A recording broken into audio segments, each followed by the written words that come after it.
안녕하세요. 광교보입니다. 요즘 임대사업이 굉장히 복잡해졌습니다. 그래서 제가 다시 한번 정리를 해드리겠습니다. 어, 가장 대표적인 임대사업은 일반 사업자로 임대사업을 하는 겁니다. 주로 업무용이죠. 상가, 빌딩, 이런 것들을 임대하는 걸 일반 임대사업자라고 합니다. 일반 임대사업자는 취득 시에 이제 부가세를 환급해 줍니다. 그 대신 이제 매월 월세를 낼 때 부가세 10%를 이제 추가로 받아서 세무서에 신고를 하게 됩니다. 법인인 경우는 1, 4, 7, 10월에 신고를 하게 되고요. 개인일 경우에는 1월과 7월에 부가세 신고를 하게 됩니다. 그래서 부가세를 환급받지만 또 매달 부가세를 받아서 신고해야 되는 그런 사업자를 일반 임대사업자라고 합니다. 근데 이거는 다 잘들 아시기 때문에 큰 문제가 없고요. 문제는 주택임대사업자가 두 가지로 나눠진다는 겁니다. 그동안 주택임대사업자라고 하면은 구청에 주택임대사업자 등록을 하고 또 세무서에도 등록을 했습니다.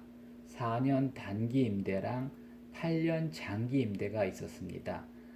왜 이렇게 하냐 하면은 어, 복잡한데 절차상으로는 그 대신 혜택이 많았습니다. 일단은 주택임대사업자로 등록을 하면은 주택수에서 제외되기 때문에 1가구 2주택자라고 하더라도 임대사업을 등록한 주택은 이 주택수에서 제외되기 때문에 그 지금 살고 있는 집을 매도할 경우에는 1가구 1주택 비과세가 가능합니다. 또 이제 종부세도 면제가 됩니다. 1가구 다주택자, 1가구 1주택자도 이제 종부세를 내는 경우가 있지만 하여튼 다주택자는 대개 이제 종부세를 내게 되는데 85제곱미터 이하는 종부세 대상에서도 제외를 해줍니다. 85제곱미터 초과는 제외가 안 됩니다. 그 다음에 신축 주택을 취득할 경우에는 취득세도 감면이 가능합니다. 또 재산세도 일부 감면이 됩니다. 그래서 주택임대사업자는 4년 이상, 8년 이상 이런 엄격한 제한이 있고 처분도 굉장히 어렵습니다. 그래서 그 마음대로 주택임대사업자를 폐업하고 어, 처분을 하게 되면은 최대 3천만 원의 과태료가 있습니다. 그래서 자격이 엄격하지만 혜택도 많았습니다. 근데 이제 최근에 정부가 모든 임대소득에 대해서 과세를 하겠다고 하면서 다시 이제 모든 임대사업자가 세무서에 등록을 하라고 지금 권장하고 있습니다. 그래서 일단은 1월 21일까지 이런 분들은 등록을 해야 됩니다. 어떤 분들이냐 하면 1주택자지만 9억 초과로 월세를 받고 있는 경우, 그 다음에 2주택자로 월세를 받고 있는 경우, 그 다음에 3주택자는 전세도 보증금에 대해서 간주이자를 계산해서 과세를 합니다. 물론 이제 3억 초과만 해당합니다. 그래서 3주택 이상은 보증금에 대해서도 간주 임대료로 계산을 해서 과세를 한다는 겁니다. 근데 이 세무서에만 등록하는 주택임대사업자는 주택임대사업자라는 게 따로 있는 게 아니라 일단은 일반 사업자로 등록을 하고 구체적인 임대 종목이 주택임대가 되는 겁니다. 그래서 여러분들이 이거랑 헷갈리시면 안 됩니다.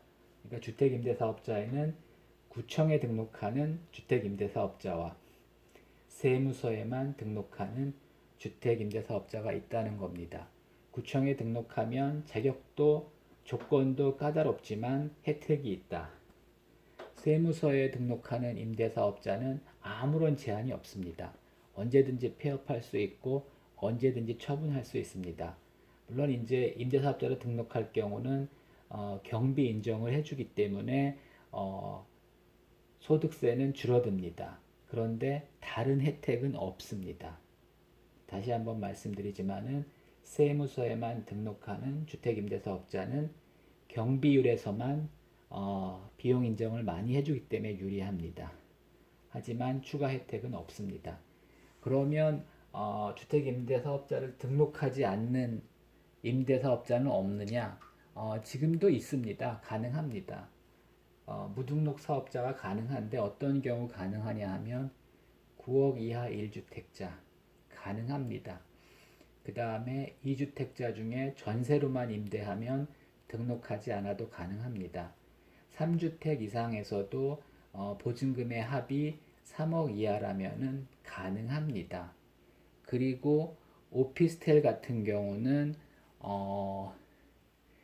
전입 신고를 하지 않을 경우에는 무등록으로도 사업이 가능합니다. 오피스텔은 이것도 가능하고 이것도 가능한데 또 이것도 가능합니다. 그 대신 전입 신고를 하지 말아야 됩니다.